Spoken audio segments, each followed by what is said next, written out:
Buenas noches y muchas gracias, Pepe, por la presentación, y también quiero agradecer al Cabildo de Gran Canaria y al proyecto de Risco Caído por la oportunidad de estar esta noche aquí con todos ustedes y la oportunidad también de contarles pues un poquito de la investigación que estamos haciendo en Galicia, referida en este caso pues a cómo los antiguos habitantes de aquella tierra pues también entendían el cielo, ¿no?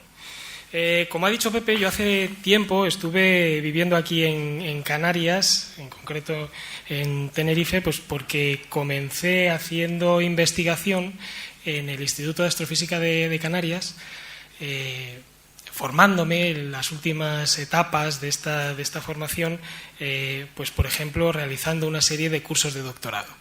Y en esos cursos de doctorado, uno de los que más me gustó pues fue el que impartía Juan Antonio Belmonte sobre historia de la astronomía y arqueastronomía.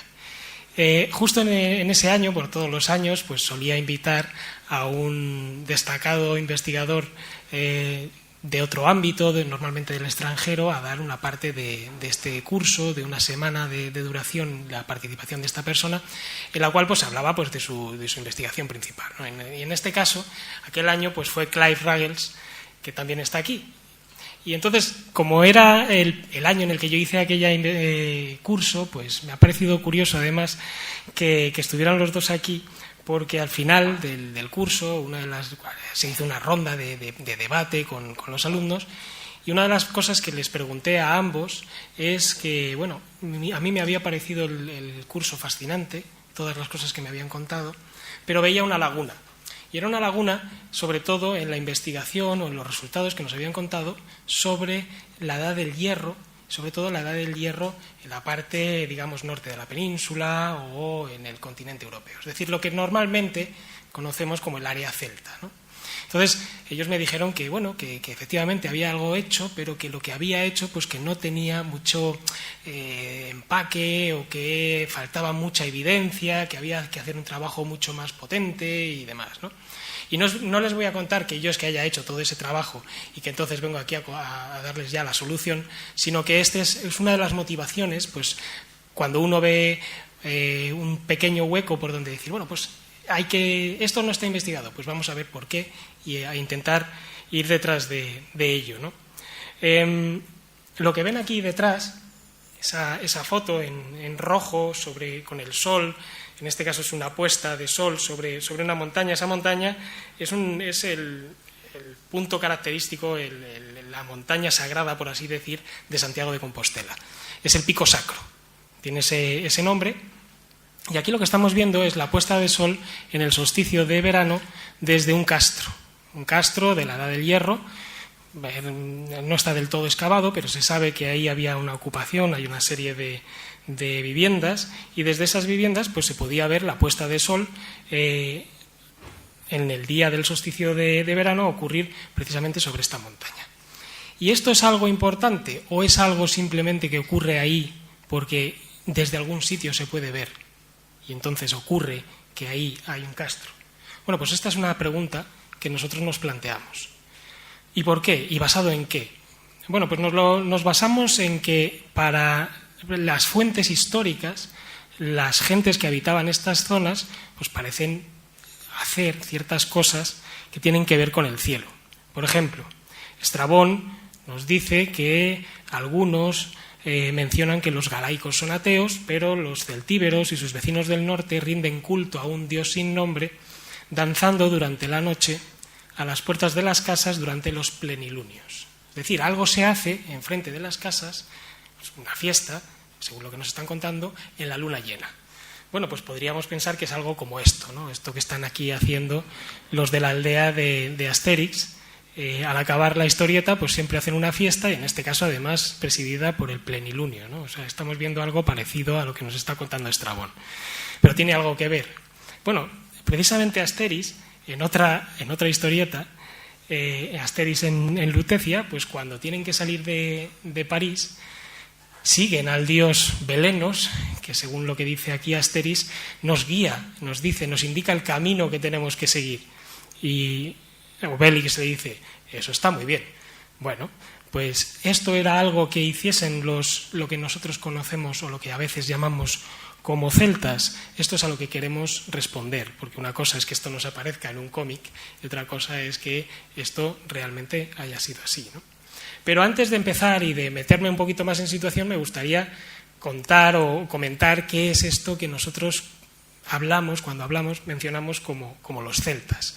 Porque uno tiende a pensar, cuando habla de los celtas, pues en una cierta imagen que tiene que ver con ciertos símbolos, como los trisqueles, con ciertos personajes, de nuevo en este caso con Panoramix, con unos personajes que tenían un conocimiento arcano de la naturaleza, etcétera. ¿Por qué no? Con ciertos grupos de música. Yo soy de Valladolid, tenía que poner a los celtas cortos, pero no solo música rock, sino también música tradicional, que normalmente tiene que ver pues, con las gaitas, con la pandereta, etcétera, ¿no? No solo en esta zona de Galicia, sino en otras zonas, y a lo mejor incluso estirándolo mucho, pues con otras manifestaciones que tienen que ver con nuestra sociedad actual y que tienen mucho más que ver a lo mejor con un cierto tono New Age que con lo que realmente se supone que podrían haber sido estas poblaciones. Y este es el problema. El problema es que hoy en día la palabra celta tiene una carga simbólica muy fuerte. Quiere decir muchas cosas. Entonces, ¿qué es a qué nos referimos cuando queremos hablar de celtas? Estamos hablando de un pueblo que en un momento determinado cubre desde las Islas Británicas hasta Anatolia, o son gentes que en un momento determinado van adquiriendo o tienen ciertas características que les hacen aparecer a la vista, en este caso de los cronistas de su época, que fueron griegos y romanos, como muy parecidos. Es decir, tenían un lenguaje parecido, tenían unas ropas similares, parecía que portaban joyas muy parecidas, pero no necesariamente eran el mismo pueblo. Es algo que a nosotros nos pasa hoy en día. Todos llevamos pantalón vaquero, una camisa o algo similar, y unos vivimos aquí en Gran Canaria y otros a lo mejor en Boston, pero no somos lo mismo, ¿no? Bueno, pues algo parecido podría estar pasando con los celtas. El caso es que lo que sí que parece claro es que desde el punto de vista lingüístico sí que hay una serie de lenguas que tienen un tronco común, y es a lo que, por ejemplo, los lingüistas y mucha parte de los investigadores de la antigüedad llaman celtas, a estas gentes que tenían estas lenguas con un tronco común. Y como digo, pues ahí aparecen también en épocas muy diversas. O sea, esto de los mapas a veces es engañoso, no quiere decir que se expandiesen y que creasen un imperio, para nada. Pero en épocas muy diversas pues se van expandiendo, van ocupando distintas zonas. Y, por ejemplo, en la península pues tenemos que esto lo ocupan o que aparecen, luego veremos qué es lo que aparece, pero en general aparecen inscripciones, aparecen topónimos, que tienen que ver con estas lenguas celtas, sobre todo en el centro, en el noroeste, en el norte de la península, ¿no? Y entonces, en concreto, pues en esta charla estaremos hablando de lo que hay, sobre todo en esta zona de la península, donde ahora pues, está lo que conocemos como Galicia, ¿no? Entonces, así, los celtas, podemos decir que a lo que nos referimos es a unas gentes que tenían una cierta lengua en común. En general, eran ágrafos, es decir, no escribían. Por una serie de condicionantes, no es que no pudiesen, sino que, por la razón que fuese, hasta épocas muy tardías, parece ser que no querían escribir. Y, de hecho, las escrituras que aparecen es en general en contextos de contacto entre estas sociedades y otras sociedades que sí que tenían esta escritura. Por ejemplo, lo que tenemos aquí en la parte de arriba pues son una serie de bronces en los cuales aparecen inscripciones en lengua celta, en celtíbero, y estas lenguas pues aparecen en un principio, adoptan un alfabeto parecido al íbero, entonces bastante parecido también al griego, y luego lo sustituyen por otro bastante más parecido al latino, ¿no? Que sería, por ejemplo, el que tenemos aquí abajo, que aparece en una serie de grabados en Peñalba de Villastar, en Teruel, que luego veremos. Entonces, en estos bronces lo que nos está diciendo es que cuando estas culturas están cerca de otras, por ejemplo los íberos, que saben escribir, pues ellos se adaptan y en algunos casos escriben, ¿no? Pero otro de los digamos, puntos o datos que nos dicen por aquí ha debido haber alguien que parecía ser un celta, es la toponimia. Por ejemplo, en muchas zonas de la península hay sitios que en la antigüedad o incluso actualmente, pues su nombre acaba en briga. Por ejemplo, Segóbriga, Tongóbriga, hay una serie de estos topónimos, ¿no? Entonces, esto nos indica, porque briga querría decir algo como una fortaleza, un sitio en alto, donde pues probablemente una de estas poblaciones existiría, ¿no? Un nombre parecido que aparece, por ejemplo, en la Galia, en vez de briga, sería Nemeton, que aparecen también en contextos parecidos. Y otro de los puntos que nos viene a decir, por aquí parece ser que había poblaciones celtas, es la antroponimia, es decir, los nombres de la gente. Como he dicho antes, si eran ágrafos, ¿cómo sabemos sus nombres? Bueno, pues los sabemos después, por ejemplo, de la conquista romana, porque en las estelas de estas gentes ellos ponían sus nombres. Muchas veces eran nombres que se habían romanizado, pero en muchos casos tienen una serie de partes del nombre que todavía mantienen esa raigambre celta, ¿no? Y de hecho, por ejemplo, si nos fijamos en las inscripciones latinas en las provincias que tienen nombres compuestos de raigambre celta, vemos que se solapa bastante bien con lo que hemos visto antes en el mapa, ¿no? Vemos, por ejemplo, en la parte de la península del noroeste, que es donde más aparecería. Bien, pues entonces ya que hemos definido de esta manera a qué entendemos como un celta, que no es a un tipo necesariamente con pelos largos y una barba y unos cuernos y demás, sino que parece ser algo ligeramente diferente, podemos hablar un poquito de lo que sabemos sobre su concepción del mundo, sobre lo que hay alrededor. Es difícil hablar de esto porque la información nos viene, de nuevo, de fuentes secundarias, es decir, nos viene a través de los ojos de la gente que no eran ellos, sino que eran otras personas y que desde su cultura los describían. Entonces, por ejemplo, nos hablan de que parece existir una clase sacerdotal, los druidas, conocidos como fisiologoi, es decir, como aquellos que conocen la naturaleza, que son sabios en algo que tiene que ver con la naturaleza. El conocimiento tanto de los ciclos naturales como posiblemente y seguramente de los ciclos de los astros, ¿no? De hecho, por ejemplo, César nos menciona, y lo veremos en un momento, que organizan el tiempo de una manera dual, comenzando por la parte oscura, es decir, los días no comienzan cuando sale el sol, sino a la caída de la noche. Empiezan por la noche y luego tenemos el día. El año, de nuevo, lo veremos en un momentito, también empieza por la parte oscura, es decir, empieza por la parte, digamos, fría del invierno y continúa con el verano. Y obviamente pues hay una gran mitología y una gran colección de mitologías celtas de determinadas zonas, sobre todo de las Islas Británicas, que se recogen sobre todo a partir de la Edad Media, con lo cual es un problema porque no estamos de nuevo hablando de las mismas personas, se está recogiendo la mitología de gente que vive 500, 600, 700 mil años después de los supuestamente celtas antiguos, pero bueno, en esta mitología pues se nos habla de ciertos dioses como Lugh y Cernunnos, por ejemplo, que son unos dioses gemelos. Uno de ellos tiene un carácter brillante, que sería Lugh, otro es oscuro, que es Cernunnos, uno tiene un animal totémico que es el cuervo, que aunque sea paradójico es el de Lugh, aunque el cuervo sea negro, pues es el dios que representa lo claro, lo brillante, mientras que Cernunnos, que estaría representado, por ejemplo, en este caldero de aquí abajo, pues aparece representado con su animal, que es un ciervo.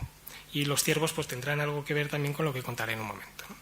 Entonces todo esto nos empieza a hablar y a ver y a dar alguna idea sobre una cierta visión, una visión del mundo en el cual pues estas dualidades y estas dicotomías entre parte oscura, parte brillante, pues parecen ser relevantes, ¿no? Una parte importante de esta cosmología entonces es esa organización del tiempo. Hemos visto antes cómo con las torres de Chanquillo uno puede, con la organización a partir de calendarios del horizonte, saber más o menos en qué parte del año estamos, ¿no? Entonces podríamos pensar que en el caso de los celtas algo parecido ocurre, que debería existir un calendario celta. Bueno, pues no existe un calendario celta. O sea, eso lo quiero ya empezar por ahí diciendo que no existe. En el sentido de que no existe un calendario igual que podamos pensar que existe el calendario actual o el calendario juliano o el calendario romano. Es decir, un calendario en el cual había un día en el que empezaba el año, había una serie de observaciones que nos podía decir cuándo empezaba un mes, o una serie de regulaciones para el año se nos ha ido de paso y entonces hay que meter una intercalación. Esto no existía. Una cosa que me gustaría también comentar es que una cosa diferente es el manejo del tiempo y otra cosa diferente es el control del tiempo. Es decir, yo puedo, de alguna manera, seguir cómo son los eventos naturales, pero no definir, imponer sobre ellos nada que me diga dentro de un año, cuando vuelva a ver el sol salir por aquí, tengo que hacer cierta cosa, pero si lo que queremos es realmente hacer ese control del tiempo, es decir, dentro de un año yo tengo que estar aquí y cuando vea salir el sol por aquel sitio, lo que voy a hacer es marcarlo de alguna manera para acordarme y que sea en el momento preciso cuando tengo que hacer el ritual, la cosecha, lo que sea. Entonces lo que estoy empezando a hacer es intentar controlar ese tiempo, ¿no? Una cosa que podría darnos una idea de cómo es esto del calendario celta o cómo lo vemos es lo que ocurre con el calendario griego. Se puede hablar también de que los griegos tenían un calendario. Pues no, los griegos no tenían un calendario, tenían miles de calendarios. Bueno, a lo mejor exagero diciendo miles, ¿no? Pero tenían muchísimos calendarios. Casi cada ciudad tenía su propio calendario. Cada uno con sus características, cada uno empezando el año en una parte diferente. Entonces era difícil, por ejemplo, si tenían que coordinarse para, en un momento determinado, que las ciudades mandasen a sus emisarios, a sus representantes, a uno de los santuarios, ¿cómo lo hacían?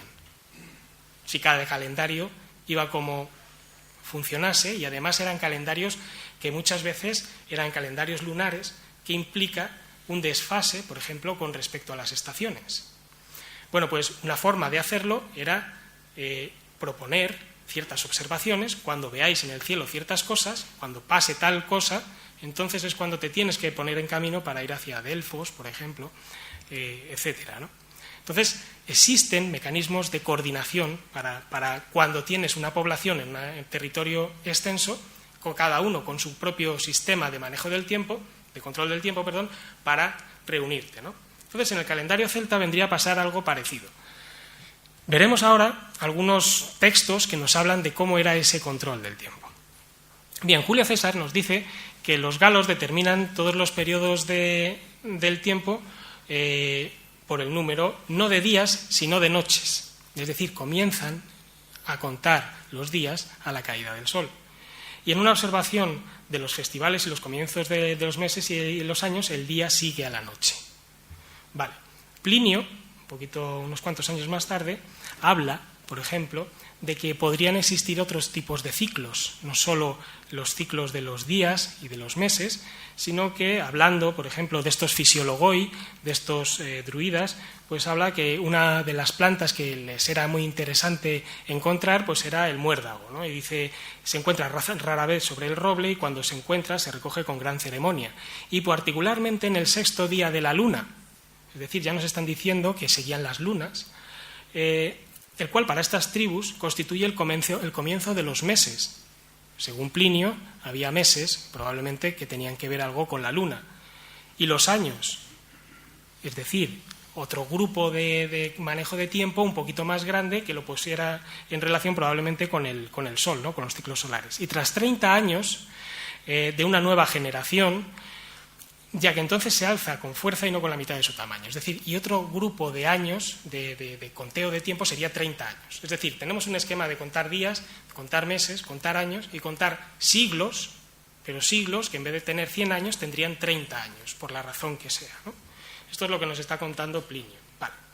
Entonces, ¿cuál es la evidencia? Porque hasta ahora lo que les he mostrado simplemente es cosas que nos han contado, por ejemplo, los romanos sobre estas gentes, ¿no? La evidencia arqueológica que tenemos del calendario celta es prácticamente cero. Tenemos un calendario, que es el calendario de Coligny, que se encontró a mediados del siglo XIX en esta ciudad, en Coligny, que está aproximadamente unos 100 kilómetros de Lyon, que es un calendario ya de época romana, se fechó aproximadamente en el siglo II, está escrito en galo, es decir, lo que ven aquí escrito en esta parte de esta placa se apareció completamente roto en numerosos fragmentos, no lo tenemos entero, pero se puede reconstruir de forma aproximadamente bastante fiable, ¿no? Entonces lo que ven aquí pues es una cuenta de días con una serie de nombres aquí que nos habla pues de cómo se organizan estos días y de unos agujeritos al lado de estos días. Eso lo que nos está diciendo es que esto era un parapegma, es decir, que para marcar los días lo que se hacía era poner una especie de marquita con una pequeña chincheta de madera, por ejemplo, en cada uno de estos agujeritos diciendo pues hoy es tal día. Entonces al día siguiente va y se cambia a la siguiente, ¿no? De esta manera se pueden ir marcando los días y sabe cualquiera que pase por allí, pues hoy es tal día, ¿no? Es un calendario funcional.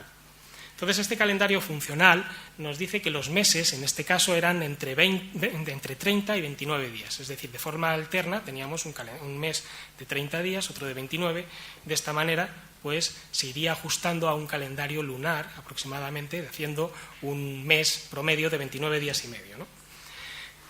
Estos meses se dividían en mitades de 14 o 15 días, dependiendo del tipo de mes que tuviésemos. Se supone que la primera parte pues, sería la oscura, siguiendo la información de César, ¿no? Y en cada 30 meses aparece un mes intercalar de 30 días. Con lo cual, bueno, pues uno empieza a pensar otra vez en los 30 años de Plinio, ¿no? Pero aquí no hay nada que nos hable de 30 años. Aquí nos están hablando de 30 meses y 30 días, aunque el número sea el mismo. Entonces, ateniéndonos a esa evidencia fuerte, pues bueno, hay similitudes, pero no nos está diciendo exactamente lo mismo que las informaciones etnohistóricas, ¿no? Tenemos otra evidencia más tardía, que es la evidencia lingüística de los calendarios que aparecen sobre todo en Gales y en Irlanda. Esto ya es una evidencia tardía, como digo, porque se recoge en la Edad Media.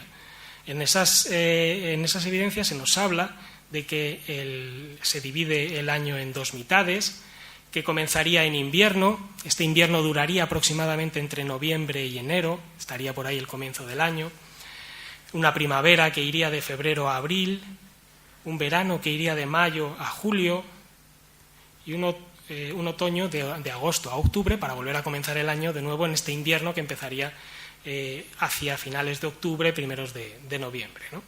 El caso es que estas informaciones nos están hablando sobre todo de un calendario lunar o lunisolar, con lo cual no podemos decir que exactamente en tal día comenzase el año, porque, como ustedes saben, si vamos siguiendo las lunas, el día, si yo hoy miro a la luna, por ejemplo, la luna llena, imaginemos que fuese hoy, dentro de 12 lunas no va a ser hoy la luna llena, sino que será hace 11 días.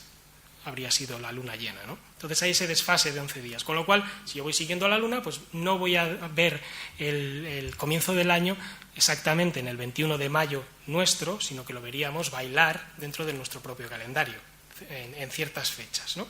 Entre ciertos márgenes.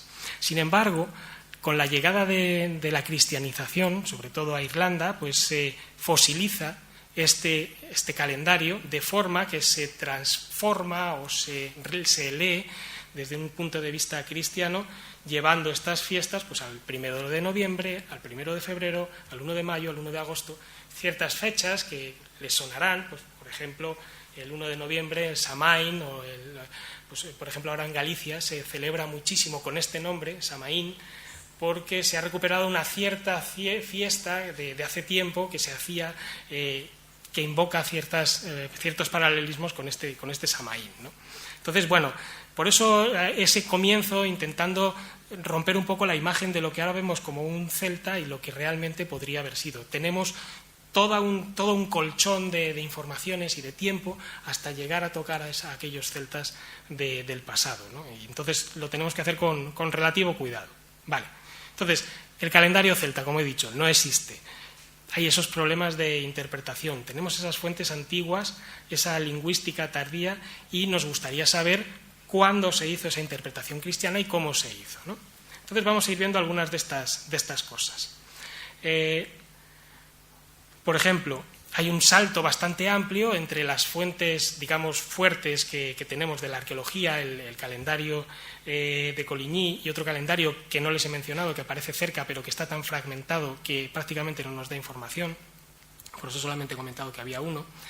Pero hay una fuente que es este pseudo-Anatolio, que habla de cómo se tiene que dividir el calendario y demás, que habla en el siglo V, es decir, bastante cerca de aquel calendario de Coligny, y nos habla de esta división del tiempo en estaciones que empiezan, sobre todo, de forma que el equinoccio, los solsticios, caen en medio de las estaciones. Es decir, las estaciones no comienzan en los equinoccios y en los solsticios, sino que comienzan 40 o 42 días antes, en torno a primeros, por ejemplo, de noviembre, finales de octubre, en el caso del otoño.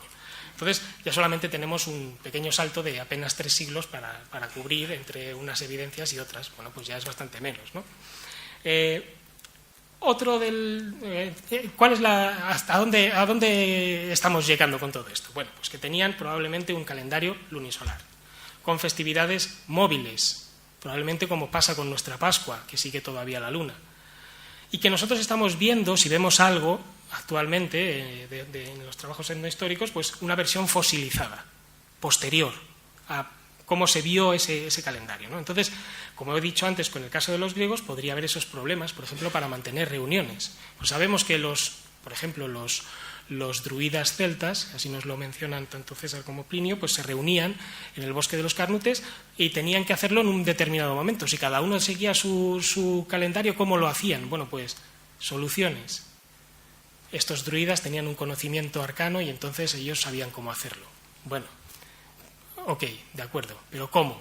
Pues una de ellas es, por ejemplo, que las reuniones en sí servían para coordinar esos calendarios. Poneos el reloj en hora, que dentro de un año, es decir, de 12 lunas y media, nos tenemos que ver aquí exactamente. Bueno, podría ser. Y otra de las formas que hemos propuesto es que utilizasen calendarios de horizonte, algo relacionado con las orientaciones de las estructuras que ellos construían. Es decir, no hacía falta que solo esa persona supiese leer los signos que él supiese, sino que propiamente en el sitio donde vivía pues había algo que le podía servir no solo a sí mismo, sino a sus seguidores o a sus discípulos para aprender cómo hacer ese tipo de conocimientos sobre el calendario. No solo eso, pero eso es un pequeño ejemplo que quería ponerles, ¿no? Entonces, como ha mencionado antes Iván, lo que estamos proponiendo es que también podrían existir estos calendarios de horizonte en los sitios arqueológicos relacionados con los celtas, en este caso en Galicia, ¿no? Donde lo que tenemos pues, es cómo se mueve el sol en el horizonte entre ciertas marcas artificiales, por ejemplo, o también naturales, como lo que vemos aquí en este panorama del centro de México, donde vemos cómo se mueve el sol en ciertos determinados momentos, pues nos dice ciertas fechas que pueden ser interesantes. Con la característica de que además para ellos, muy probablemente, aparte, tal vez, no lo sabemos, lo vamos a ver, de equinoccios y solsticios, hay otras fechas que serían importantes, que serían estas fechas que nosotros hemos traducido como 1 de mayo, 1 de agosto, 1 de febrero, 1 de noviembre, pero que son móviles probablemente debido a ese calendario lunisolar. Bien, el primer sitio donde intentamos, digamos, ver todo esto pues fue en la parte suroeste de Galicia, donde fuimos en el año 2006 pues, para hacer una serie de visitas con investigadores del sitio donde yo ahora estoy trabajando, en el Instituto de Ciencias del Patrimonio, ¿no? Nos llevaron a ver una serie de petroglifos. Los petroglifos son grabados en la roca, como ustedes conocen, que aquí hay un montón de ellos. Sobre todo, pues nos llamaron la atención los que había en el campo, en la zona de Campo Lameiro, que es una de las zonas con una densidad más alta de grabados rupestres de la península, ¿no? Y en concreto nos llamó muchísimo la atención la presencia no solo de animales y demás, sobre todo de ciervos, que era lo que más llamaba la atención, sino la presencia de grandes ciervos, de 4 de ellos que eran excesivamente grandes comparados con el resto. Mientras que el resto a lo mejor tenían un tamaño de medio metro aproximadamente en promedio, pues este que tenemos aquí en la foto pues es bastante más grande casi que desde donde está Pepe hasta donde está mi ordenador, ¿no? Entonces es muchísimo más grande, está muchísimo mejor grabado, se ve por la profundidad con la que está remarcado, y además tiene una característica, y es que en el momento de estudiarlo pues las patas estaban todavía cubiertas por parte de la tierra, con lo cual se pudo retirar esa tierra y hacer un estudio arqueológico para ver si se podía de alguna manera datar este grabado. Esto se hizo y se llegó a la conclusión de que era posterior al año 800 a.C. y que probablemente no se grabó de una sola vez, sino que lo que vemos aquí pues se graba en varias etapas, es decir, que es un grabado que se va haciendo poquito a poco y se van añadiendo, por ejemplo, esta especie de lanzas o señores que estuviesen encima, hay otras interpretaciones, o los círculos, o la complejidad de los cuernos. Todo eso se va haciendo con el tiempo y probablemente lo último que aparecería sería esta parte de acá en el cuello, donde aparece esta especie de corte, que se interpreta más bien como un collar que era típico entre los celtas, que se llamaba un torques, y que lo llevaba sobre todo uno de sus dioses, que era el dios Cernunnos, al cual se asocia con un ciervo. Vale, entonces, cuando nos llevaron a ver este ciervo, una de las cosas que nos llamó la atención era la magnitud de estos cuernos, ¿no? Si ustedes van a buscar un ciervo normalito por ahí, en cualquier sitio, normalmente suelen tener entre 7, 9 puntas por cuernos. Bueno, aquí teníamos uno que tenía 12, 13, o podíamos contar a veces incluso hasta 15 puntas, ¿no? Depende de cómo contásemos. Entonces decíamos, esto es excepcional. ¿Realmente hay ciervos con 15 puntas? Sí, hay ciervos con 15 puntas, pero se crían específicamente para que las tengan, para los cazadores, para que los cazadores puedan ir a por el ciervo con más puntas, porque entonces es más impresionante luego poner la cabeza allí, ¿no? Bueno, el caso es que es completamente excepcional.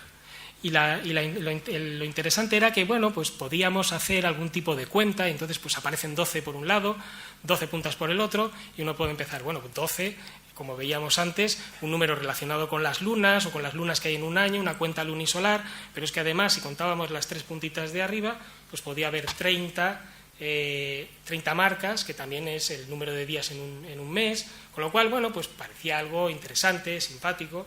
Podíamos complicarlo todavía más, porque es que lo curioso es que nos dimos cuenta de que había 3 marcas junto a uno de los cuernos, ¿no?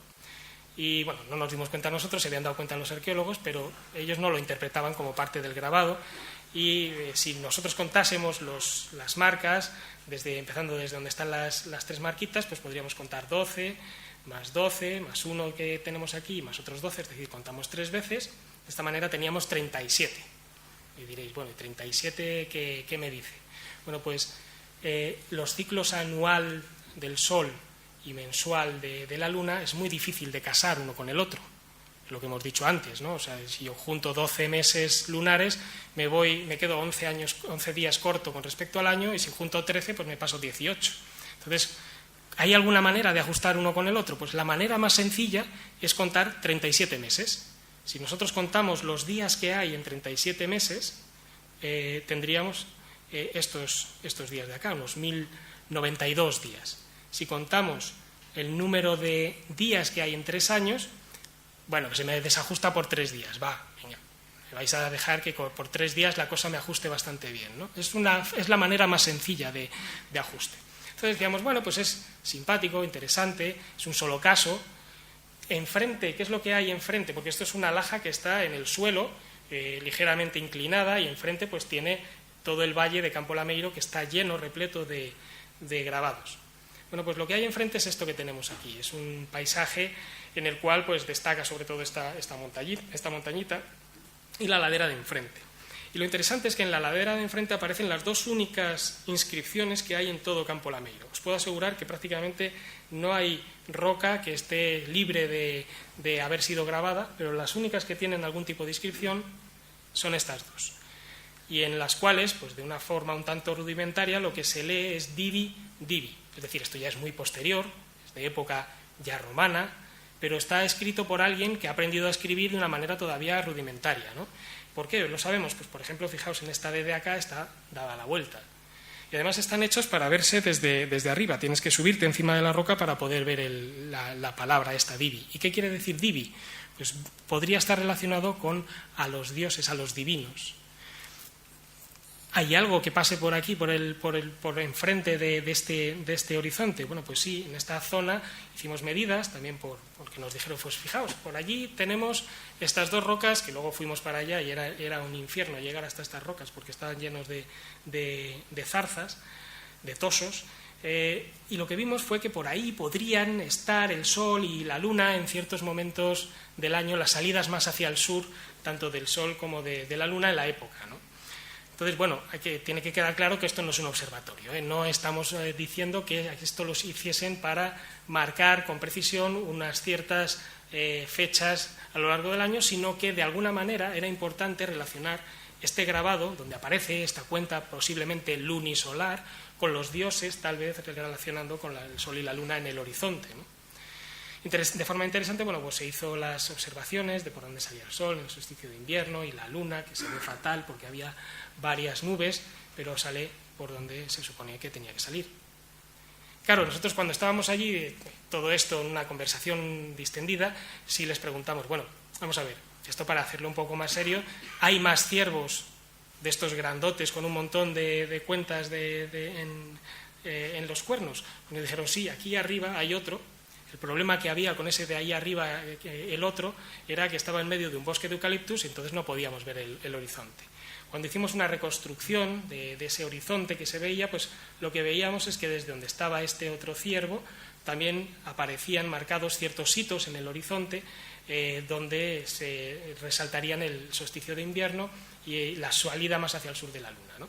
Este es otro ciervo que también podría tener, está en otra zona, a varios kilómetros de este sitio, que también podría tener cierta relación con ellos. Pero el que nos dio prácticamente la confirmación de que aquí podría haber algo es este otro, que está a 20 kilómetros de distancia y que reproduce de nuevo tener un ciervo muy grande con respecto a los demás, un gran desarrollo de los cuernos y 3 marcas junto a uno de los cuernos. Entonces decíamos, bueno, pues parece ser que esto de las 3 marcas sí que es algo que no aparece simplemente porque nos lo hemos inventado, sino que podría ser interesante, ¿no? Y todo esto pues lo podríamos relacionar con ese conteo, con esa forma de concebir, de controlar ese tiempo y de incorporarlo en su propia sociedad. Es decir, lo que estamos viendo aquí no es un calendario con alguien que sabe hacerlo y que, oye, que mañana hay que empezar a hacer la siembra, sino que es una parte de su vida, de su entendimiento del mundo, de su ritual, el ver todas estas cosas y el integrarlo en toda su cultura. Por ejemplo, cuando se graba un ciervo en una laja en el suelo, o cómo eso se va reelaborando con el tiempo con esta aparición de estos dos grabados, con estas dos inscripciones muchos años más tarde, ¿no? Intentamos buscar confirmación también fuera de Galicia y para ello, pues aquí estoy haciendo trabajo de campo en Peñalba de Villastar. No es que esté peleado con los arqueólogos, ellos están interesados en las inscripciones y en los petroglifos que hay aquí. Yo lo que estoy haciendo es mirar al horizonte, que es normalmente pues una de las cosas en las cuales nos interesamos los arqueoastrónomos. Y luego nos ponemos de acuerdo con los arqueólogos para ver si eso tiene algo que ver, ¿no? Entonces allí, en este farallón rocoso que vemos aquí, lo que hay es una gran cantidad de grabados y es donde se encontraron algunas de las inscripciones que puse antes. Desgraciadamente se han perdido porque se sacaron directamente de la roca para llevarlas a algún museo del cual nunca más se supo, pero quedan los calcos y por lo menos sí que sabemos lo que ponían allí. Luego se han recuperado otras inscripciones, estas ya no en celtíbero, sino en latín, y en una de ellas, por ejemplo, se menciona que algo hay que ir a hacer allí en las calendas de enero. es decir, a comienzo del año, muy probablemente en un momento relacionado con el solsticio de invierno.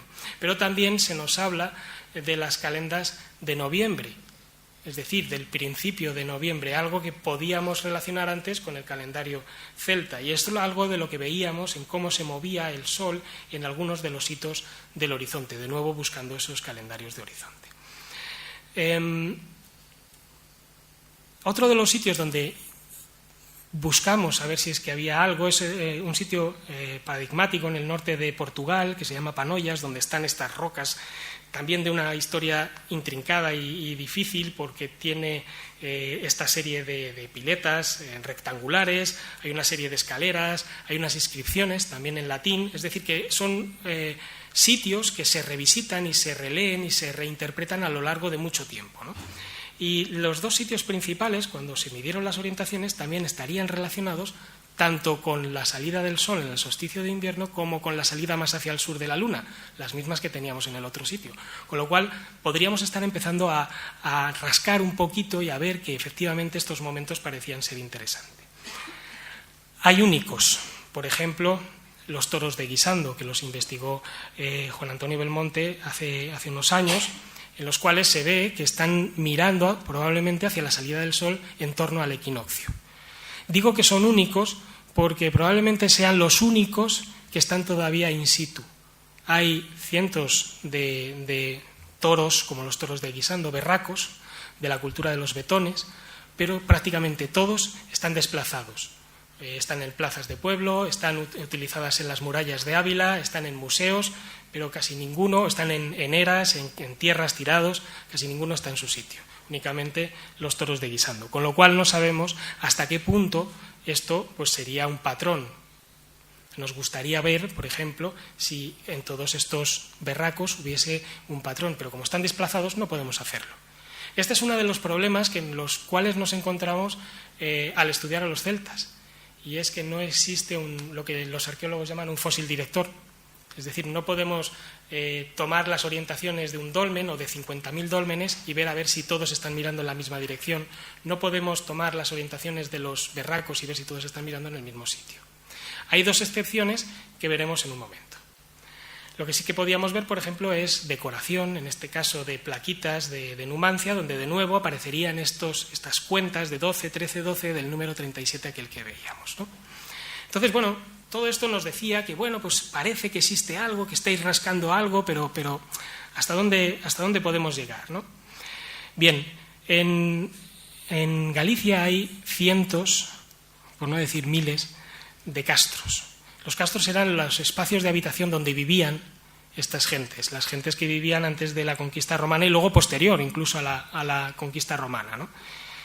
En concreto, este que tienen aquí en la imagen es uno de los más bonitos, a mi parecer, de Galicia, es el Castro de Baroña. Está, ahora lo vamos a ver, en esta parte de Galicia, en la península del Barbanza, entre las rías de Muros y Noia, y Arosa, perdón, apenas unos 45 kilómetros de Santiago, por si alguno quiere ir, ya os lo digo, es una visita magnífica, y está justo enfrente de lo que es el Océano Atlántico, expuesto a todas las inclemencias del Océano Atlántico. En un sitio en el cual el agua dulce está prácticamente 1 kilómetro de distancia, en un sitio, además, que en la cercanía no hay sitios apropiados ni para la agricultura ni para la ganadería, muy ventoso, muy tormentoso, y es prácticamente un balcón sobre el océano. Es un sitio muy peculiar, no es como los otros cientos o miles de castros que hay en Galicia, pero tiene una característica, y es que como es tan singular, ha sido muy bien estudiado. Y como es muy bien estudiado, tenemos mucha información sobre él, ¿no? Tiene unas grandes murallas que rodean todo el espacio de habitación, aquí las podemos ver, estamos sacando la foto desde encima de la muralla, y además esas murallas pues, parecen estar relacionadas de alguna manera topográficamente con ciertos hitos del paisaje, por ejemplo con el monte Louro, ese monte que vemos allí que cierra esta ría por el norte, o con el monte Taume, que es uno de los montes que cierran la península del Barbanza por el sur, ¿no? De alguna manera pues, podrían estar relacionadas, podríamos verlo, desde allí es muy llamativo. Pero lo que sí que nos llama mucho la atención es cuando uno llega allí, la diferencia que hay entre todo el espacio amurallado que prácticamente rodea toda la península, y aquí hay otro lienzo de murallas, prácticamente rodea toda la península, con la estructura, con la zona de habitación, que únicamente está en esta parte de acá, en estas dos zonas, mientras que el resto de la península no se utiliza para habitación. Me podréis decir, vale, porque está más resguardado de todos los vientos y de la lluvia. La verdad es que esta tachuelita de aquí te resguarda más bien poco, ¿eh? O sea, cuando allí sopla y te mojas por todas partes, te da igual donde te pongas. La cronología la conocemos bastante bien porque se han hecho excavaciones y se han hecho medidas tanto por carbono 14 como por análisis de OSL, y entonces pues sabemos que hay ciertos periodos de ocupación entre el 400 a.C. y aproximadamente el siglo II de nuestra era, ¿no? Entonces, durante 600 años probablemente hay ocupación de este sitio. Y hay una buena arquitectura, hay escaleras, hay murallas, hay casas de forma circular, etcétera, ¿no? Pero en la parte alta de la península lo que hay pues es lo que hemos venido a denominar esta arquitectura ambigua. Es decir, pequeñas modificaciones, muy pequeñas modificaciones, apenas hileras de piedras que están puestas sobre el terreno, probablemente para significar un espacio, pero que no sabemos qué estaban significando, ¿no? Es a lo que se llama lo que le hemos dado en llamar esta arquitectura ambigua. Una de ellas aparece en esta zona, que es justo en la divisoria entre la parte habitada y la parte no habitada, donde se han descubierto trazas de unas escaleras, que bueno, podríamos definir como una stairway to heaven, una escalera hacia el cielo, porque todo este pasillo podría estar orientado, estar mirando más bien hacia la puesta del sol en el solsticio de invierno, algo que veríamos aquí. De forma que cuando nosotros vamos subiendo por las escaleras el sol va bajando, pero de alguna manera lo mantenemos en la misma posición en nuestra altura hasta que al final se pone sobre el mar, ¿no? Y además hay esta dualidad de cómo se ilumina la parte alta del castro en distintas épocas del año. La parte alta tenemos toda hay indicios de que hay partes que están trabajadas con ciertas ventanas que podrían estar mirando también a la salida del sol en el solsticio de invierno, pero lo interesante que nos pareció en su momento es esta parte del horizonte con esta piedra inclinada de acá.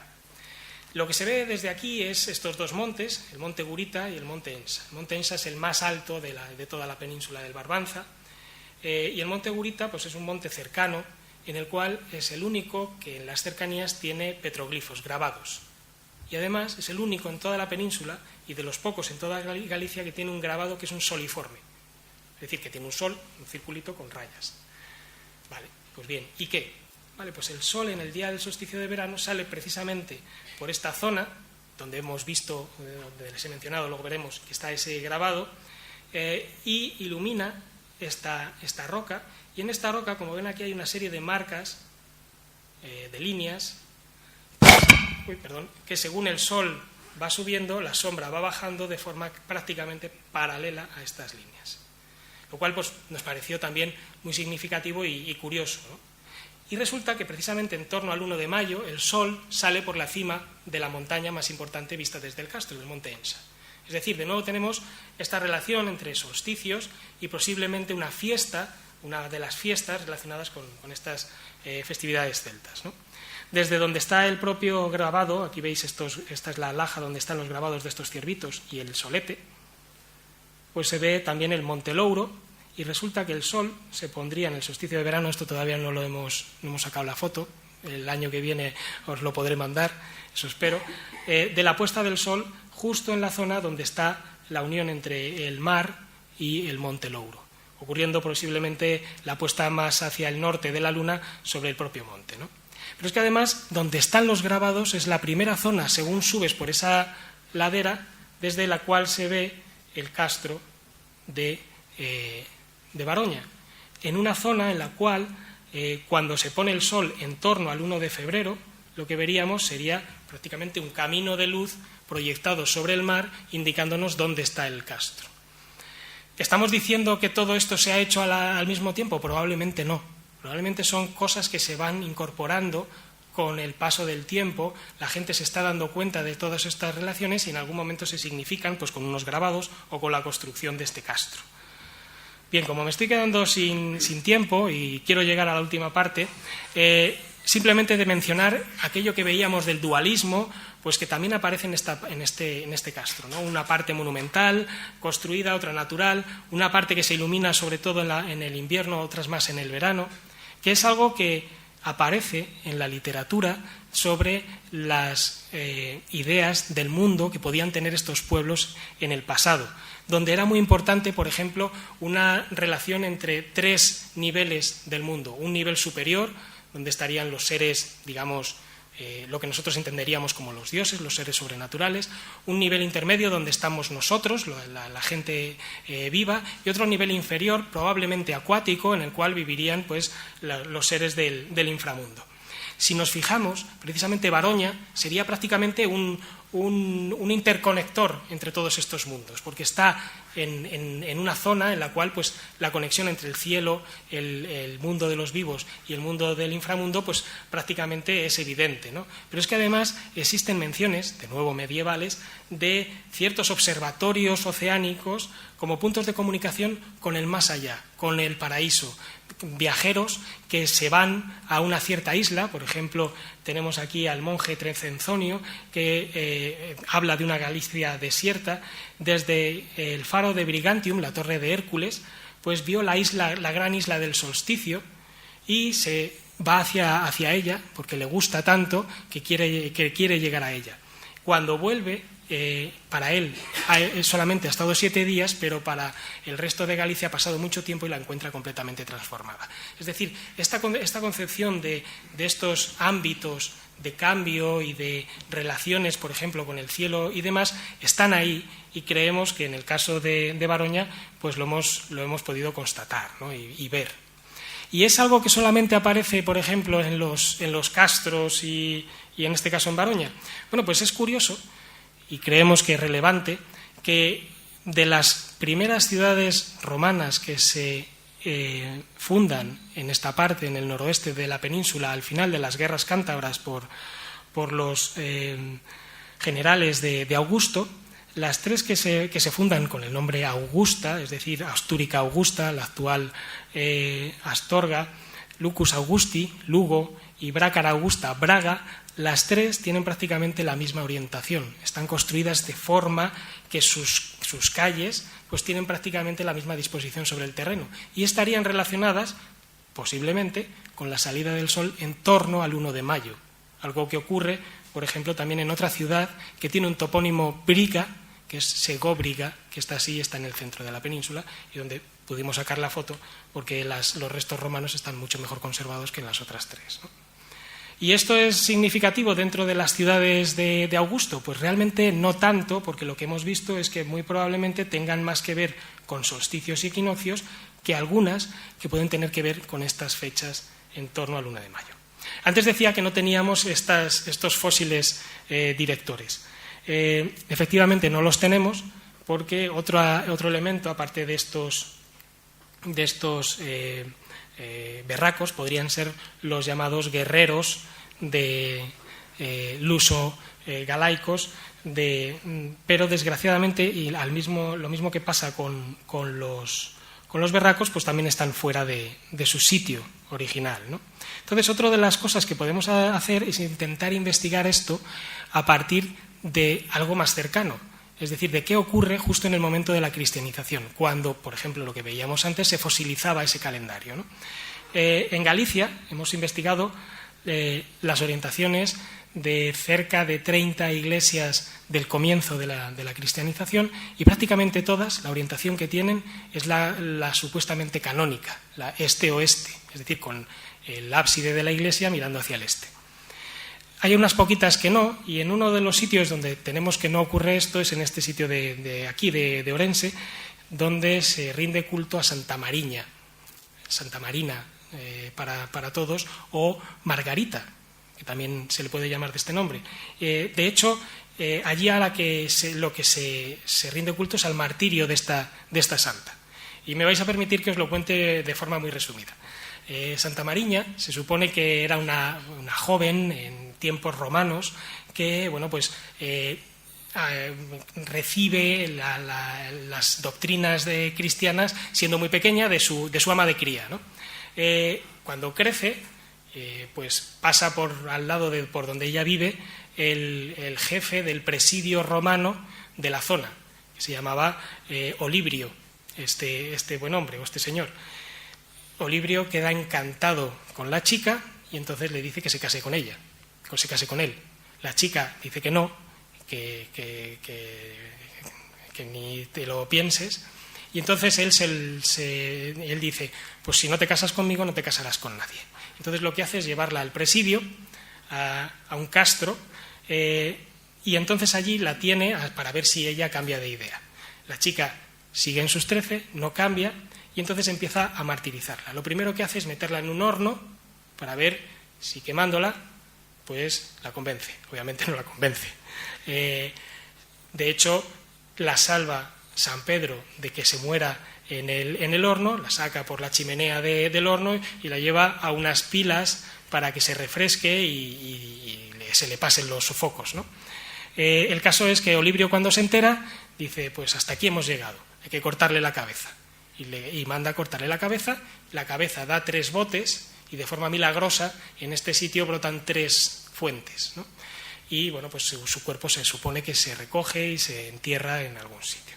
Y lo curioso es que en este sitio, en Orense, en este pueblo, Santa Mariña de Aguas Santas, lo que hay es precisamente todo el culto a esta santa que aparece en este sitio. Y digo que aparece porque esta misma historia que os acabo de contar es la historia de Santa Margarita de Pisidia. Es decir, es una historia que aparece en Anatolia, probablemente, no sé si inventada o no, pero lo que sí que sabemos es que se ha traspuesto aquí a este sitio por alguna razón, para santificar algo. Y lo interesante es que prácticamente toda la historia que os acabo de contar tiene un contexto arqueológico asociado. Y ahora los vamos a ir viendo. Bueno, si alguien quiere saber algo más de esta historia y de toda la investigación que hemos hecho, está esta página donde no solo aparecen los resultados de lo que hemos ido viendo nosotros, sino informaciones de las gentes que todavía viven allí y que todos los años reproducen el martirio de la santa dentro de los espacios asociados a ella, y es muy interesante y además curioso pues verlo, ¿no? Lo interesante de todo esto es que uno de los elementos centrales dentro de toda esta historia es el horno de la santa, y es este que tenemos aquí, que está justo debajo de donde tienen ahora a esta chica aquí haciendo como que la van a decapitar, que es un horno de una sauna de la Edad del Hierro. En la Edad del Hierro, uno de los elementos interesantes que encontramos en muchos castros son estas saunas, que eran elementos subterráneos, probablemente para recibir baños de vapor. Bueno, pues de nuevo es muy interesante que esta sauna se modifica, probablemente, según lo que hemos visto por las dataciones, en torno al siglo V, siglo VI, para convertirlo en una ermita, y luego, posteriormente, de nuevo, en la Edad Media se vuelve a modificar para convertirlo en la cripta de esta iglesia que veis encima, que nunca se llevó a terminar. Bien, esto se conoce como forno da Santa, el horno de la Santa. Y enfrente de lo que hay aquí, por donde están estos romanos, ahí enfrente, donde están estas banderitas, pues lo que está es el pueblo de Santa Mariña de Aguas Santas, que es donde está enterrada supuestamente la santa, ¿no? Entonces lo que tenemos es este castro de Armea, el pueblo de Santa Mariña de Aguas Santas, y luego hay una serie de petroglifos en la zona en los cuales no me voy a meter, ¿no? Entonces tenemos todas estos sitios. Como digo, los ítems arqueológicos, pues están el castro de Armea. Es un castro de la Edad del Hierro romanizado, existen estructuras romanas dentro, con lo cual pues tiene sentido poner ahí a Olibrio y es un castro potente, grande. Está la iglesia, la Basílica de la Ascensión, con la sauna por debajo. Me gustaría haceros notar también el pequeño cambio de orientación entre lo que es la parte del ábside, que es donde está el horno, y la parte de atrás, ¿vale? Y voy a terminar en un momentito. El caso es que toda esta parte pues todavía se usa, porque cuando se hace todas estas representaciones luego se llevan también unos pendones a la parte alta del castro, que es donde están estos bolos graníticos probablemente completamente naturales, ¿no? Y luego lo interesante también es donde están las 3 fuentes. Las 3 fuentes están en medio del pueblo, existen esas tres fuentes y se supone que tienen propiedades curativas.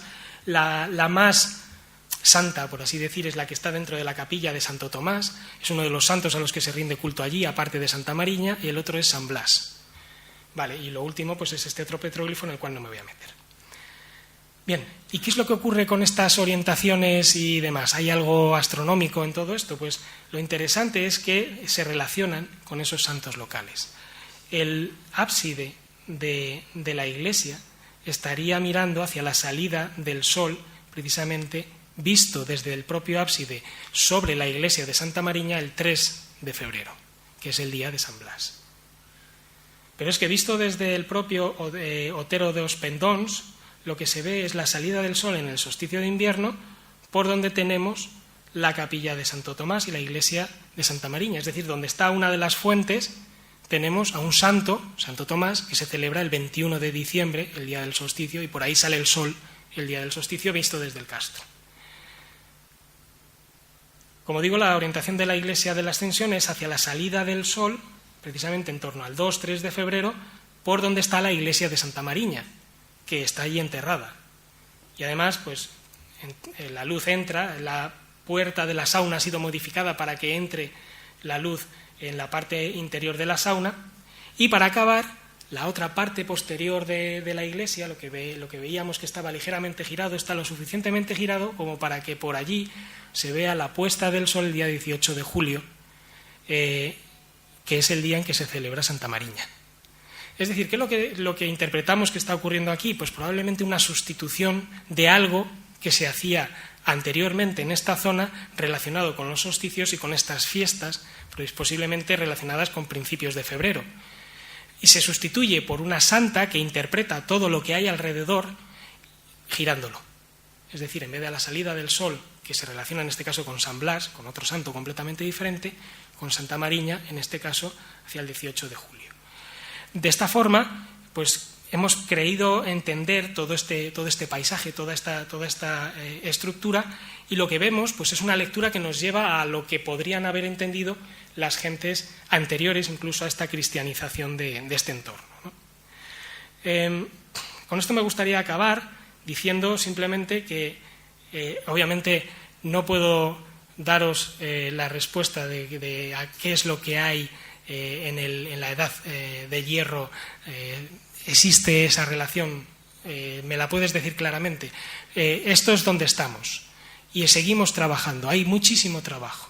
Y lo que vemos es que efectivamente sí que parece ser que existen esas relaciones del cielo, de las gentes de estas zonas con el cielo y cómo lo incorporaban dentro de su propia cultura y dentro de su propia religión. Y nada más, con esto me gustaría acabar. Muchas gracias.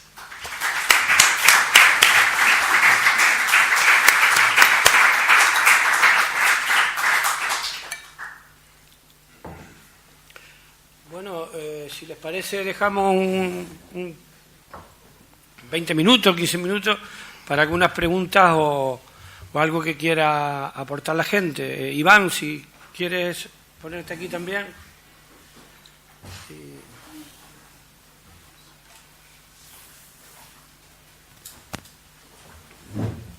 Muchas gracias a César también por el trabajo y bueno, yo creo que nos queda mucho por hacer todavía aquí en Canarias, ¿no?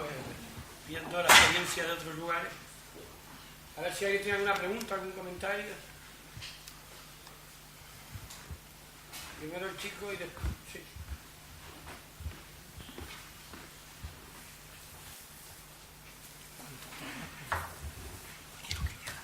Hola, buenas tardes. Primero que nada, darle la enhorabuena y las gracias enormes a todos los ponentes que han estado aquí hoy. La verdad que tenemos que congratularnos, creo, todos los que amamos y apreciamos y respetamos todo lo que es el conocimiento que nos han legado las culturas pasadas, nuestros antepasados. Y quería hacer dos preguntas al ponente de ahora, a César. Una era, yo he visitado el Castro de Baroña con unos amigos residentes de Galicia, gallegos, y ellos me comentaron y me enseñaron una parte del castro que está enfocada, orientada hacia el mar, que parecía un dragón, totalmente, o sea, la cabeza, la cola, y mi pregunta en este caso sería si el dragón estaba relacionado con la cultura celta, si ellos lo tenían como en su mitología como un animal sagrado. Y la segunda pregunta, más que una pregunta sería una reflexión que yo me hago basada en que todos los pueblos antiguos, todas las culturas del planeta tenían una relación muy, muy estrecha con el cielo, y durante mis investigaciones propias que yo he hecho, durante mis reflexiones, he llegado a la conclusión que de alguna manera desde la más remota antigüedad, desde los pueblos más antiguos, había una conexión con el cielo, y ellos trataban de reflejarla en todas sus orientaciones, sus construcciones, pues porque creo que de alguna manera ellos sabían que habían venido del cielo, lo cual esto me lleva a la teoría de que de alguna manera, sin querer entrar en dictámenes relacionados con la vida extraterrestre ni demás, pero a que nosotros estamos relacionados con algunas, algunas civilizaciones o algunos seres que pueden ser nuestros antepasados, o pueden ser inclusive algunos hermanos de nuestra raza, ¿no?, de nuestra humanidad. Y me llama mucho la atención que todos los pueblos antiguos pues le dieran una remarcación importante al tema del sol, porque lo consideraban como la luz de la vida, ¿no?, la luz divina de la vida, y la que les daba pues todo lo que mantenía su vida y su cultura. Muchísimas gracias. Bien, gracias. Respecto a la primera pregunta del Castro de Baroña, el problema, bueno, hay dos cosas. Primero, lo del dragón en el propio castro. El problema es que el ojo humano es muy bueno buscando patrones. Entonces es muy fácil encontrar un dragón, encontrar una cara, encontrar yo qué sé, un trisquel porque nos parece que está ahí puesto. Esos son formaciones probablemente, sobre todo en la zona donde está el dragón, relativamente antropizadas, pero muy, muy naturales. Con lo cual, lo más probable es que eso sea nuestro deseo de ver algo, muchas veces más que el deseo de las gentes del pasado de que allí hubiese ese algo, ¿no?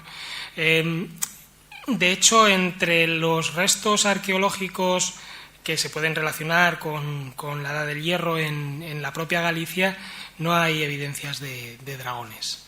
Hay evidencias de otro tipo, pero realmente con dragones no. En otras zonas de lo que se ha querido ver como el mundo celta, sí que hay cierta relación con ciertos animales que podrían parecer a un dragón, ¿no? Pero en lo que es Galicia, pues no. Respecto a la conexión de las diversas culturas o sociedades con el cielo, es lógico y evidente. O sea, nosotros no estamos desconectados del cielo. De hecho, para nosotros es hiperimportante. Hacemos un montón de cosas para estudiar ese cielo, para comprenderlo, porque nos está dando información sobre algunas de las últimas preguntas del ser humano: de dónde venimos, a dónde vamos, por qué estamos aquí, si es que tiene que haber un porqué. A lo mejor no hay ningún porqué. Pero ahora lo hacemos desde otro punto de vista. Y lo hacemos sobre todo intentando verlo desde el punto de vista científico. Es decir, con otro bagaje y con otro objetivo. Pero eso no quiere decir que estemos dándole la espalda al cielo, sino que lo estamos viendo de otra manera. Efectivamente, en el pasado, pues una gran parte de las sociedades del pasado, por no decir todas, pues tenían esa vinculación con el cielo porque lo tenían ahí y no solo les servía, por ejemplo, para regular el tiempo con un calendario o para regular las orientaciones y saber cómo dirigirse, cómo moverse en el espacio, sino que servía al mismo tiempo para poner en ese cielo explicaciones o para recibir explicaciones de este cielo a por qué estaban por aquí. Es decir, era una fuente de metafísica. Mientras que ahora esa metafísica la hemos pasado a más física, por así decir, ¿no? Pero esa vinculación todavía existe. De ahí a decir que eso nos quiere decir que todas las sociedades sabían que había algo más allá, yo creo que no iría tan lejos. Como digo, el ser humano quiere buscar esas explicaciones porque tiene una inquietud por buscar algo que le explique por qué tiene que estar aquí, si es que tiene que haber un porqué. Pero bueno, de ahí deducir que venimos o que tenemos una cierta conexión con otros seres y demás, no tenemos ninguna evidencia para eso.